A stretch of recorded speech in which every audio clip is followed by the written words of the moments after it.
Los hispanos en los Estados Unidos ya se acercan a los 60 millones. Los datos han sido proporcionados por la Oficina del Censo. Las cifras indican que en la última década los latinos han superado a los afroamericanos y a los americanos blancos en el incremento poblacional. En Miami, Paola Serna tiene la información. Paola. Hola, ¿qué tal? Muy buenas tardes. Pues bien, los hispanos en Estados Unidos durante la última década representamos el 52% del aumento poblacional de este país. Nos acercamos a los 60 millones y hemos sido el grupo que más ha crecido poblacionalmente en la última década. Sin embargo, después del 2010 bajó el ritmo de crecimiento a un 2%. Las organizaciones proinmigrantes de aquí de los Estados Unidos analizan estos datos y las razones por las cuales pues durante los últimos años se ha presentado un decrecimiento poblacional de los hispanos en Estados Unidos, pero también resaltan la importancia de llegar a ser cerca de 60 millones en Estados Unidos. Lo que indica el census es que el crecimiento que teníamos los latinos ya no se está moviendo de la misma manera. Una de las razones que están citando es precisamente que ha bajado el número de los inmigrantes que está entrando al país y que de hecho muchos inmigrantes están regresando a sus países de origen. Eso es un poco preocupante porque de hecho necesitamos esta fuerza laboral de los inmigrantes para poder sostener esta economía tan robusta que tenemos dentro de los Estados Unidos. Según el informe del censo, la mayoría de los hispanos se ubican en los estados del sur de la nación. Estados como Florida y como Texas, que tienen unas leyes inmigrantes fuertísimas. Y eso también llama la atención de las organizaciones proinmigrantes que dicen o aseguran que es indispensable que se eduque para que las leyes en estos estados tengan flexibilidad a la hora de recibir a los inmigrantes. Esto también nos indica que de todas maneras, los latinos siguen siendo el grupo étnico, un grupo étnico, mejor dicho, muy importante en las elecciones. Sabemos que vamos a ser el grupo étnico más grande que puede tener el acceso al voto. Las organizaciones proinmigrantes hacen un llamado a los indocumentados en Estados Unidos para que participen del censo que se lleva a cabo el próximo año, ya que la oficina del censo no puede compartir el estatus legal con ningún tipo de agencias, por ejemplo, la agencia de inmigración aquí en los Estados Unidos. Y además esto les garantiza varios beneficios a nivel comunitario, entre ellos que lleguen más fondos económicos a los distritos. La información desde Miami, soy Paola Serna. Continúen con más desde nuestros estudios centrales. Muy buenas tardes. Gracias, Paola, gracias por la información. Y a esta hora nos acompaña Juan Carlos Guerrero, presidente del Consejo de Desarrollo Binacional, presidente de la Fundación para el Bienestar de los Paisanos. Señor Guerrero, bienvenido, buena tarde para usted. ¿Qué tal? Buenas tardes, a sus órdenes. Señor Guerrero, ¿cuán necesario son los hispanos dentro de la fuerza laboral de los Estados Unidos? Perdón, no escuché bien la pregunta. ¿Cuán necesarios son los hispanos dentro de la fuerza laboral en los Estados Unidos? Es fundamental la labor que desarrollamos dentro de la actividad económica de Estados Unidos. No únicamente en el área agrícola, sino en el área de servicios y comercios. Somos la base fundamental de este desarrollo y de estas economías. No puede haber ningún crecimiento en ningún estado de la Unión Americana si no es a través del trabajo, del esfuerzo y de la entrega del compromiso de los hispanos en nuestra actividad y agenda económica. Es preocupante, como decía la entrevistada de nuestra corresponsal, que haya disminuido el crecimiento al que veníamos acostumbrados. Yo no lo vería de esa manera tan radical. Yo provengo de una familia en donde existimos 5 hermanos, en donde mis primos son 5 hermanos, en donde mis primos también son muy numerosos. Entonces, la mayoría de la comunidad en general ha disminuido su tasa de natalidad. Y sobre todo también esto para las nuevas familias de origen hispano han ido poco a poco teniendo un menor crecimiento de familias.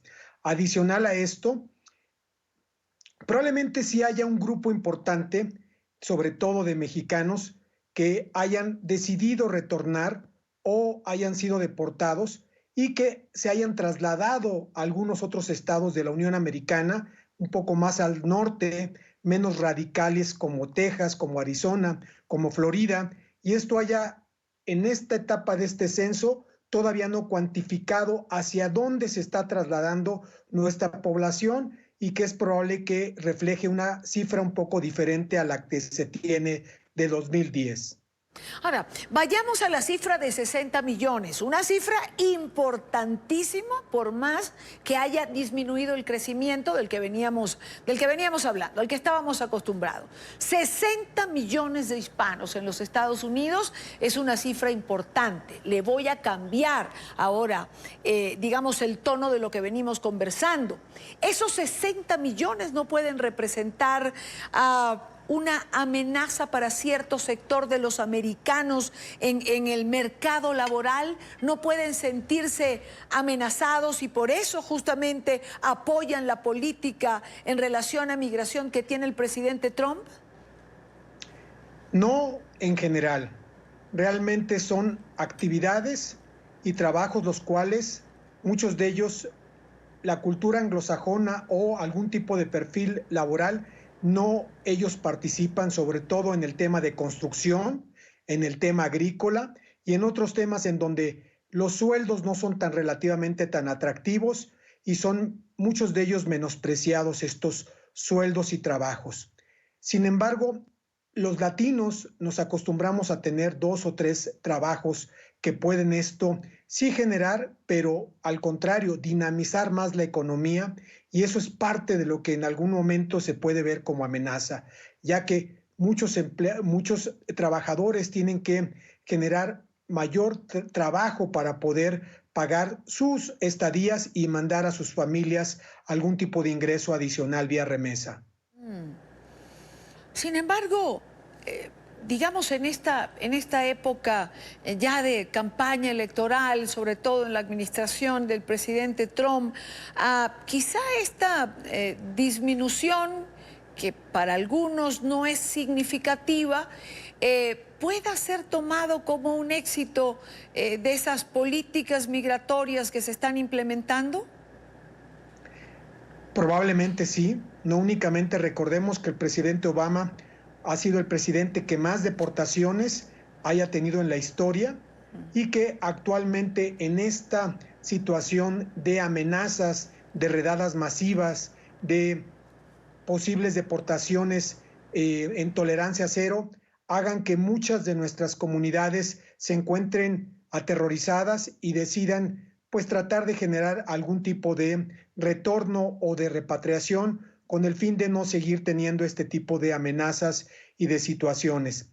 Pero quizá aún en esta situación tan complicada y delicada, el trabajo y el desempeño de nuestra comunidad siempre va a ser parte importante de la economía. Y como tú comentas, de estos 60 millones de paisanos que realmente con su esfuerzo, lucha y trabajo hacen que tenga esta riqueza y contribuyan a generar mayores productos y servicios que poco a poco han ido generando economías mucho más importantes que cualquier otra latinoamericana. Señor Guerrero, usted mencionó algo que no es un dato menor y que tiene que ver con el presidente Barack Obama, que ha sido el presidente que mayor deportación o mayor número de deportados ha tenido. ¿Por qué hay una diferencia? Es decir, entre todo lo que está pasando ahora y lo que hizo el presidente Obama, que no tuvo tanta trascendencia o no tanta publicidad como tiene las medidas que asume el presidente Trump.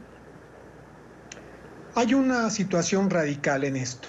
Por un lado vemos a un presidente Trump que separa a familias, a bebés de sus madres, a niños menores de sus padres. Eso nunca se había visto en la historia.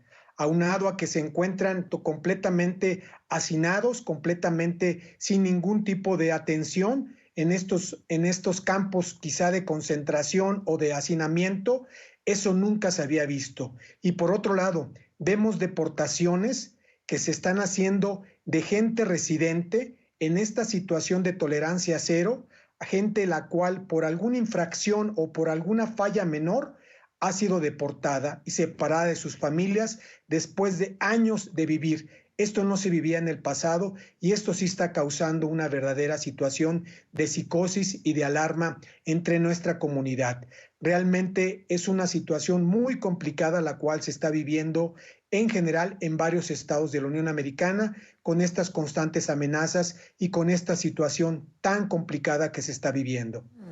Ahora, señor Guerrero, cada vez que tengo la oportunidad de hablar con algún miembro de una organización que tiene que ver con migrantes, hay un punto importante, y usted lo ha dicho, es este miedo, este terror que se genera con todo lo que se anuncia. Y el miedo paraliza finalmente. Y siempre terminamos haciendo este llamado a la gente de que no sientan el temor que los paraliza o que los puede llevar a tomar decisiones equivocadas y que por el contrario traten de informarse de cuáles son sus derechos o de qué es lo que está ocurriendo y cómo pueden defenderse. Completamente de acuerdo. Lo primero es, se hace una campaña por parte de las diferentes organizaciones a fin de, en cualquier tipo de situación de estatus, tienen derecho a hacer una llamada, tienen derecho a tener un contacto con su cónsul, tienen derecho a tener una asistencia de carácter legal, sin importar la condición o estatus migratorio que se tiene.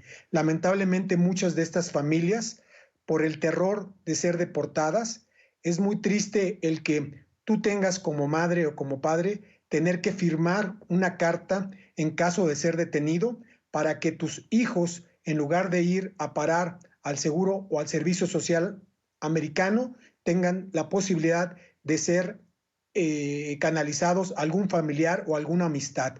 Esto realmente genera una psicosis, aunado a las posibles situaciones que quizá a veces no son tan ciertas en redes sociales, que están deportando, que hay algún tipo de movimiento del ICE en algún área. Esto a veces está causando esta situación y realmente nuestra comunidad vive en esta psicosis que quizá en ningún otro momento se ha vivido como ahorita. Juan Carlos Guerrero, presidente del Consejo de Desarrollo Binacional y presidente de la Fundación para el Bienestar de los Paisanos. Señor Guerrero, gracias por acompañarnos. Muy buena tarde para usted. Igualmente, buenas tardes y un fuerte abrazo para todos. Gracias.